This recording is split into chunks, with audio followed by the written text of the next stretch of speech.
Hello, everyone. Hi, welcome to all of you on the Special Needs Children podcast. I have with us very beautiful young women, Gopika Kapoor and Moneisha Gandhi. Thank you so much, Gopika and Moneisha, for agreeing to do this with me. Thanks a ton for willing to share your journey. Both of you are amazing individuals, advocates for your kids and for many children, and hope to in this short span of time understand what all you have done, and big cheer to understand what you have done with your new app called the Buddy app. So moving on to introduce both of you formally. Gopika is a mom to Vir, and she's someone who works with neurodivergent adults and families. She's a narrative practice therapist and has also written a beautiful book called Beyond the Blue, Love, Life and Autism on her parenting experience. That's one of the best things that I have read, Gopika. Thank you. Yeah. Thank you so much. Yeah.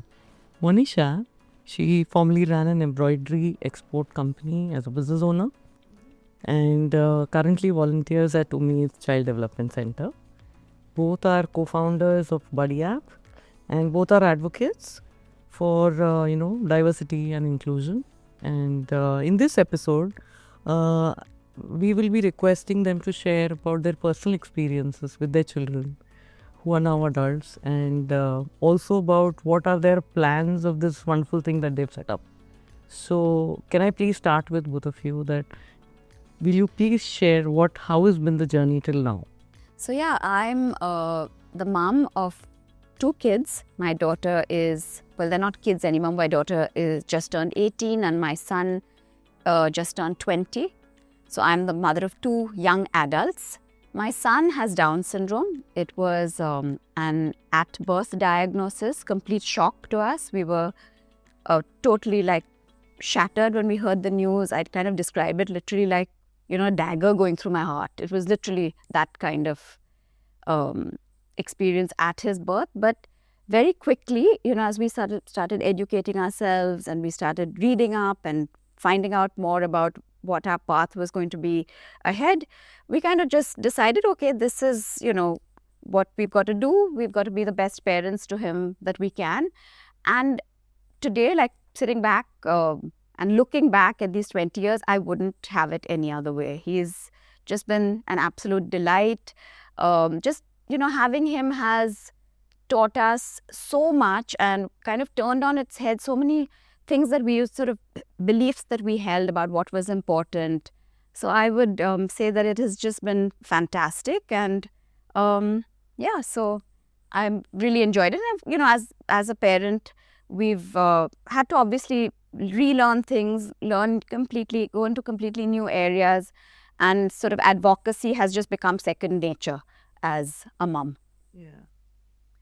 So thank you, Chitra, for having us here, and thank you for calling us young women. My journey started when I have twins, a boy and a girl. And from the time when they were little, obviously there were comparisons made, right? And so my son Vir would be in his own world, happy to be by himself, and we would in fact marvel at how beautifully he was playing by himself. My daughter was the chatterbox. She would be much more social, and every time a comparison was made, that whole boys will be boys, right? I mean, in the sense, boys talk late, it's all right, he's a boy, boys anyway develop slower than girls initially. That kind of, stuff was given to us. And I think I always knew that there was a difference between them. But I think I let all those voices kind of soothe me into saying, it's all right. It's all right. This is who he is and it's fine. Ironically, it was a movie that changed life for us. Tare Zameen Par had come out. There were tons of articles being written about dyslexia at that time, and a lot of those characteristics matched with what Vir had, where they talked about this is how you identify dyslexia. And so I reached out to Dr. Vibha Krishnamurthy at Umeed, and said I wanted an appointment. And I remember very clearly, we went in there fully aware that, fully prepared rather, that we would get a diagnosis of dyslexia. And when she sat us down, we were late for the appointment, I remember, because we couldn't find the place. And she sat us down and she said, it's autism. And we had no idea what autism was. And it was like Moneisha is saying, a dagger through the heart. It was like the ground had just dropped from under my feet. I don't remember anything after that. Just that very cold feeling, that what are we going to do? Our life has changed from this day forth. I think what we didn't realize at that point of time is just how rich life would be. How much this boy has brought to our lives, how much he has changed our perspectives, how much we have learned to appreciate just the little things in life. And like Moneisha said, I would not change things for the world. He's just been the biggest blessing. And all of us, me, my husband, my daughter, me, our extended family, he's just touched all our lives in such amazing ways. He's constantly teaching us how to be. And today, the way he is, he's out with his friends a lot. We hardly see him. He runs, he sings, he dances, he bakes, he does puzzles, he works out. He's got these big rippling muscles. And I look at him and I just marvel at how far he's come. Yes, amazing. Yeah. I would say, exactly the same thing with Mihaan. He's kind of, just what you think of, you've kind of, at that point, you think your life is over. And it's just anything but, right? It's just a new beginning. And he's also been one of those whose kids that has surprised us at every step, like every, thing that we thought that he couldn't do, he's kind of managed to do. And we've been like pleasantly kind of surprised as to, what is possible. So yeah, it's been amazing. It's kind of true. Absolutely, it's been life-changing. And like you said, so much of learning, right? Absolutely. I don't know if what would have happened. Could have been so much different had our kids not been there in our lives.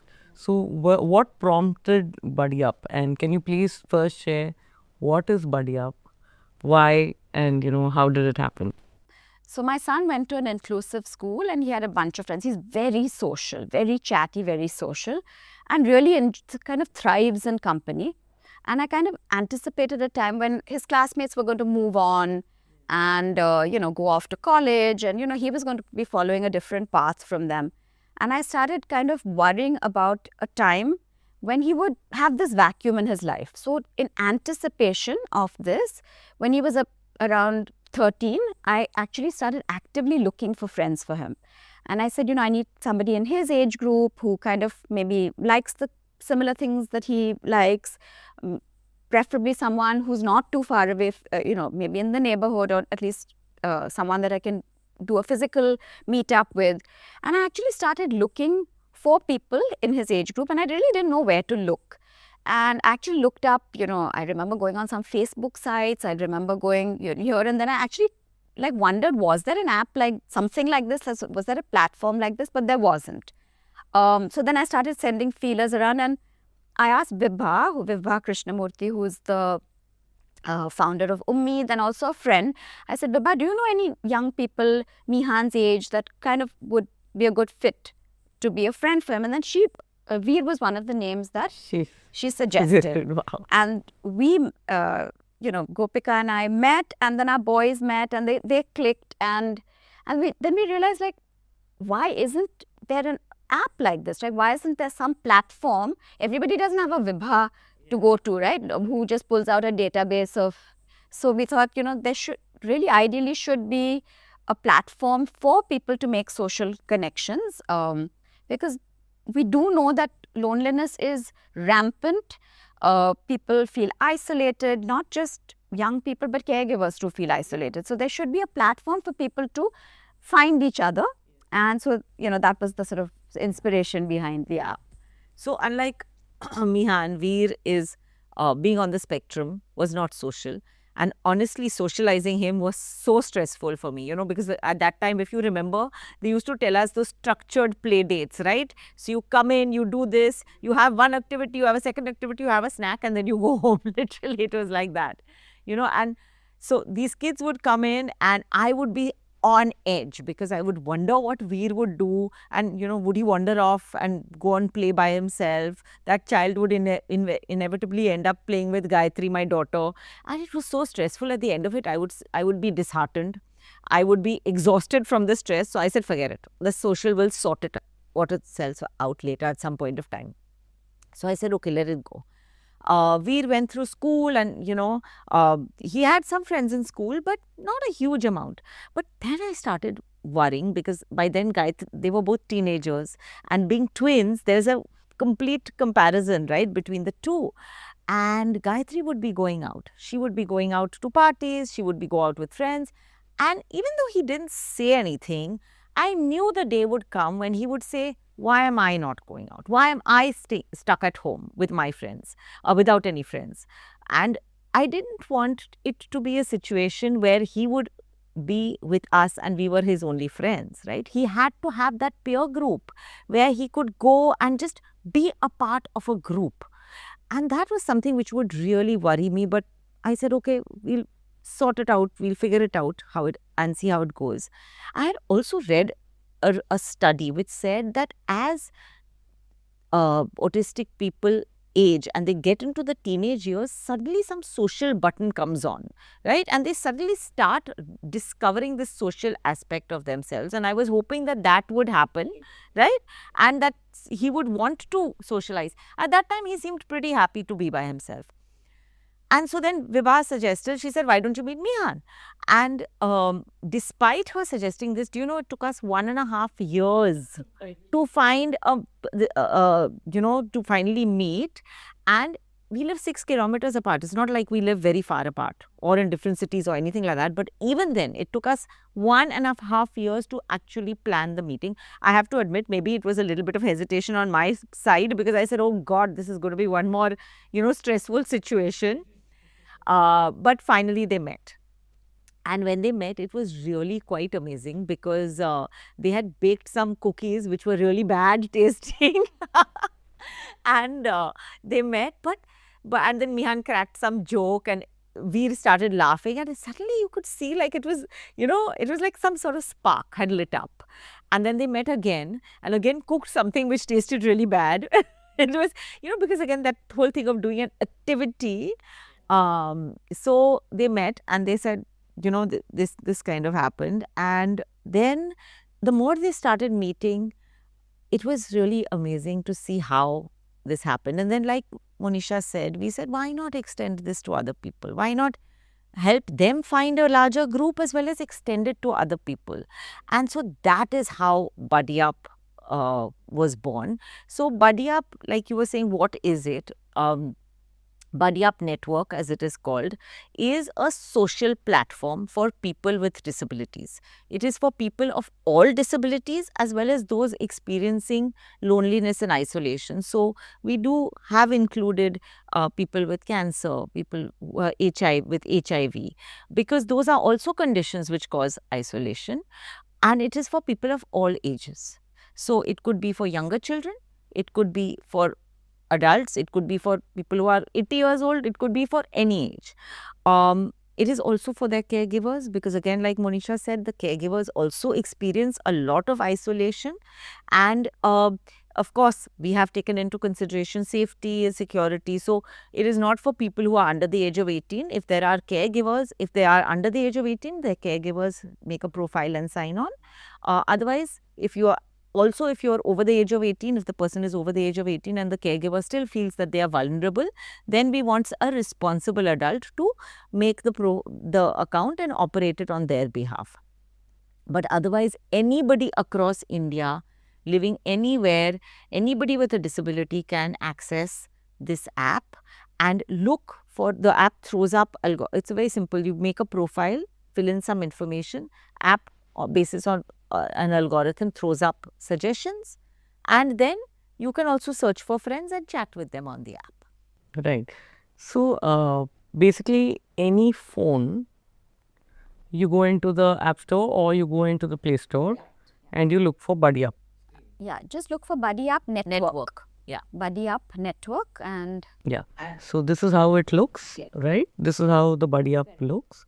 And it shows very clearly that, how you can connect. So what about language? Do you think that suppose someone wishes to connect in the second tier, 2 tier, 3 tier, 4 tier, anybody. If we we would love that this podcast reaches everyone, and with people sharing it further, we know that people should come on this, and they can, like you said, even if you're 6 kilometers apart, you may well be there, and you still don't know that, there is somebody. So that gives a parent a chance, a caregiver a chance to see that, okay, I can do this. there may be somebody right next door that I didn't know about. Right. So one question, going back to when you all initially, Mihaan and Vir met, how often would they meet? I think once a week maybe, or Yeah, we tried once to every do it 10 once a week. Yeah. Then I think they met, and then it was kind of during lockdown. It was like one of the open. Yeah, it was one of the. So I think they met, and then there was a long period where they Couldn't. meet, and I think they used to message, if I'm not mistaken. They started Yeah. messaging. That's what I wanted to know. That did they start off immediately going on to their phones and chatting? Yeah, I think yes. I think the messaging started very early. I think with a lot of, I find with a lot of neurodivergent people that are phone savvy, that comfort level with the They're phone is much quite safer. good. So it's They're a more good way to comfortable doing it. establish, a connection rapport, slowly, and then. So once somebody registers on the app, Yeah. right? Then I've seen that what happens next? So they make a profile. Right. They make the profile, and just to digress slightly, the question you were asking earlier about reaching tier 2, 3 cities. So you have the option to toggle between English and Hindi. Hindi. So both languages are available. So they download the app, and the first thing you are supposed to do when you log in is to make a profile. So you fill in you have 2 streams. You are either a self user, so you're a person with a disability who is using the app for themselves, or you're a caregiver. And then you create your profile, you put in your username, date of birth, there's a phone number you put in, and you get an OTP just to prevent fake accounts, and you sign on. And then you fill in your information, disability, interests, what you're seeking. We have the option of online friendship. We have the option of caregivers looking for friends. So you fill in all that information. You can upload a picture. It's not mandatory at all. And you can give in a little information. And then as soon as that happens, you get suggested profiles. So based on your age and your location, the algorithm will throw up profiles interests for as well. yourself. Yeah, your interests, sorry.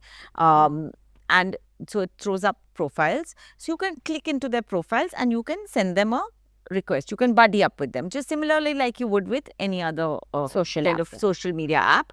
You can also search. So you can search based on age range, distance from you, interest, disability. We actually really recommend that people don't click the disability option, keep it open, because we have seen that across disability friendship works so beautifully. Actually, it's much better, that One way. example, Yeah. we can see how I completely agree. they're totally different. It and in has fact, to they be. complement It's each better other. that it's that way, because the skill set or Correct. communication skills or interests, everything is varied, and it manages and the complementing happens very well. Yeah, so that's been quite fantastic. Yeah, so for a caregiver who's on Buddy Up network on the app, they can also go to the search page, and they can actually, in this case, maybe search by disability if they want to, if they're looking for some specific support around their own child's disability. So maybe they would go and tick mark, say, autism and 10 kilometers, and they would be able to pull up, different caregiver profiles in their small radius.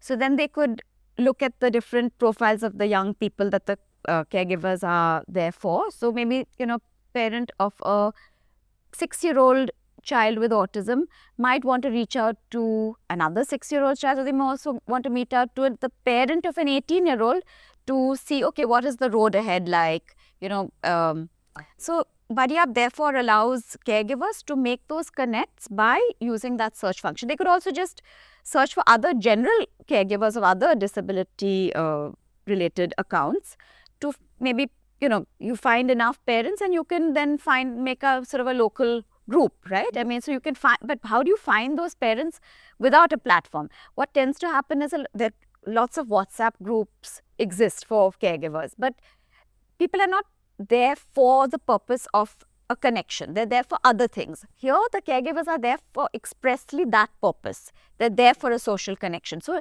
it kind of works nicely because you can state your intent and you can also find people in your area or around or say you are a caregiver of a young person who is obsessed by some particular game and you want to find Somebody another else who can play. person to find who will be also interested. So you could find another account for your young person based off that interest. Like you all shared about baking. Correct. Both of them are interested. Or somebody, sometimes I've come across parents who say that, hey, is there something where we can go for dance? Or, we can go for music. Or, we can go attend shows. Go watch a movie. So all of these interest-based things, caregivers can actually pick up and it becomes the support group automatically. Exactly. Yeah. So so that's as far as so the app. I mean, as when we were kind of building the app, the biggest concerns, we did a lot of research before we started. We did a lot of focus groups of young people and caregivers, both, because we actually have two groups on the app, right? We have caregivers and we have self-users. So we kind of talked to both groups about what kind of things they would like in an app like this. And obviously the biggest concern, really one of the biggest concerns, was safety. So for that we we put in what we feel are important safety features. Obviously there's a two-step verification, so there can't be fake accounts. You don't, your profile, while you do fill in your phone number and you fill in your address and all of that, that information is not made public. So all that information is private. So you can chat with complete anonymity in the app. You don't need to share any external contact details until you've chatted enough and feel totally comfortable and you say, okay, now this person seems genuine after a long period of chatting. We've also added a video call feature within the chat. It's just for 1 minute, really, as a safety feature. So you can, see face to face who is it that you're chatting with, because somebody may be pretending to be an 18-year-old when they're a 40-year-old. You can quickly do a quick video verification. So that exists.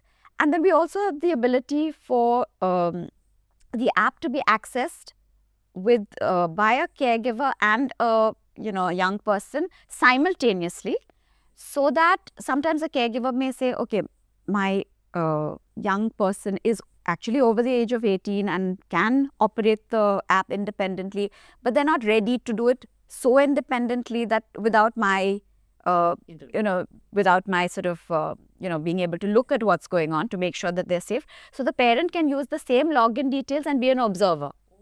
So that's also possible in terms of that additional safety, so they can be assured that the young person is on the app, but they can be kind of keeping an eye on. That's wonderful, because of all the AI related stuff also that's coming up, and people being really paranoid, and we have to be extremely safe for our children. Correct. So that was this is excellent. A big sort of concern for us, and these are the things that we have felt like will be there too. And of course there's extensive community guidelines. You can block somebody. If somebody is annoying you, you can block them. If somebody says something inappropriate to you and you feel like, okay, or you feel threatened in any way, you can report them and then we would take action. So all of those things are also there. If I've missed anything. So also, I think in addition to safety, what we really paid a lot of attention to was the accessibility. And so we had somebody who is tests apps for especially the visually impaired community. So he came in, he tested the app. Every time we do an upgrade, he tests that upgrade to make sure that it has screen readers. Some people from the visually impaired community wrote in, or people with low vision, they wrote in and said, can you please enable dark mode so that it's easier for us to be able to read the app and to be able to read all the features. So we enabled that. Then again, we had lots of requests coming in saying, we find typing a little hard, and now there are voice notes. So can you please enable the voice note feature? So we've introduced the voice note feature in the chat. So you can just use a voice note to be able to send a message. So all those features are things which we've used to be able to make sure that the app is accessible. The person who's done our testing is a very, very smart young man who's visually impaired, and he has declared that the app is 90% accessible, which we are very pleased about. But every time we do an upgrade, because as you know, apps, this is a constant feature, right? You have to constantly upgrade, you have to constantly see how to improve features based on user feedback, based on other ideas that you have. And so every time an upgrade is done, again, it goes through his testing, and he makes sure that it is all covered under the accessibility testing. So all those features have also been taken. Brilliant. So how many are now currently using? How many families, adults? I think as Individuals. of today, I mean, we keep looking at the figures, but I think we have about 2,200 Wow, that's fabulous. people on the That's app. fantastic. We need to get to the tens of thousands, because for a social sure, app yeah, to yeah. be, really dynamic, and currently what some people come and tell us, oh, we don't find that many connections, but it's because the app is new. It's like, just a couple of months old, and those numbers, as they grow, everybody will be able to find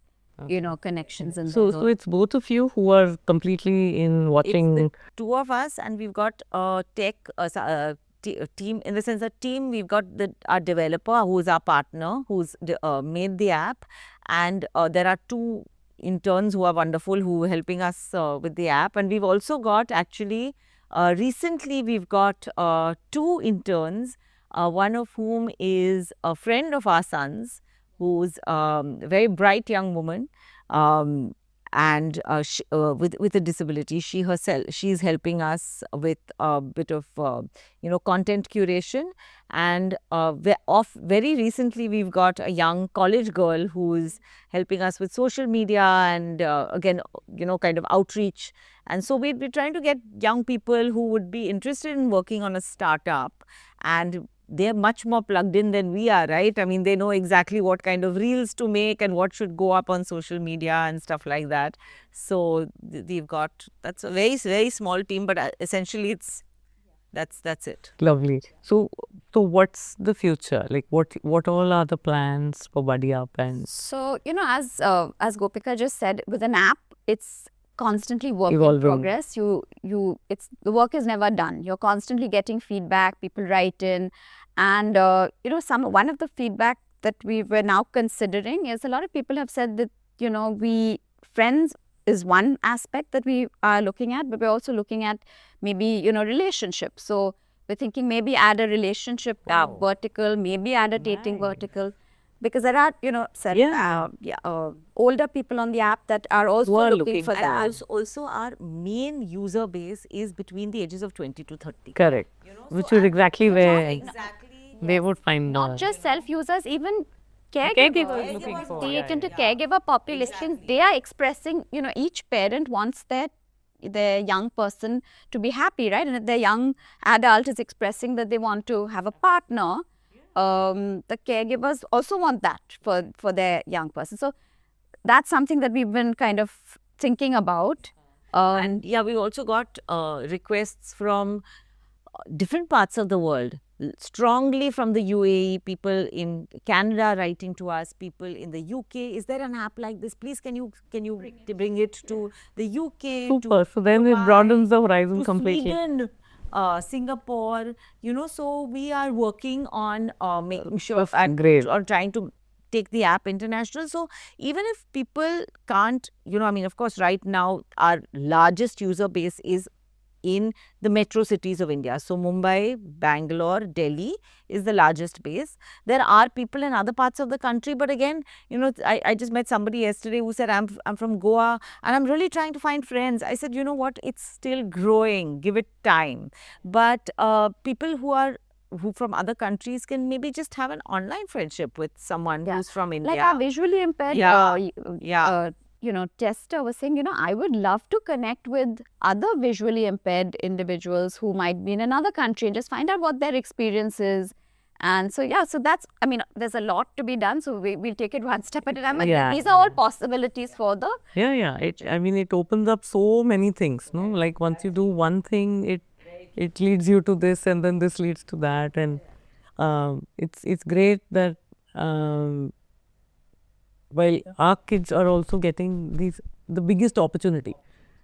The problem today is has always been till now that you can't actually reach out to somebody. There will be people who might say that friendship क्यों करना है? You don't know what all kind of mindsets people come with, and then the scare, the fear, like you also expressed, of a parent saying that don't know how they would behave with somebody. Overcoming all of these fears, I think the best way is what you have designed, that at least do it online. yes. Get Exactly. friendly first there, see how the vibe is there, and then move to a physical environment. You've given that opportunity to every single person, and I just hope that everybody takes advantage of it. I would strongly request everyone that even if you're not thinking about it, just go register on the app, right? Just register and see what is happening. Both Gopika and Moneisha explained so beautifully that the intention is for your person to find a friend. Okay, maybe in the future it will lead to many more things also. But till you don't actually do it, you don't know what's in it for you, right? And all of your doubts and fears, you can keep overcoming them as it progresses. Yeah, and I mean, we have an open, conversation with, people that can write into us, ask us questions, clarify their doubts. We're most happy to, yeah, so if 2,000 people, imagine, have already signed up in just a couple of months, what are you waiting for? Is all that I would say. That you should rush in and register yourself. Figure out it's open for everyone, as you spelled out. It's for anybody who has any kind of a need in terms of a disability or even otherwise in terms of illnesses. But please get on there. Don't feel alone. Don't feel isolated. And just keep budding up. That's all I can say. Thank you so much to both of you for having such a beautifully engaging conversation, for having shared everything right from the bottom of your heart. And all the very best to both your bachas, always to Vir and Mihaan, and to the siblings. thank It's not easy, it's not an easy journey, but without everybody being there together, I don't think any of us would be where we are. So thanks a ton, and wishing you all the best going forward from here with Vadia. Thank you so much. Thank you.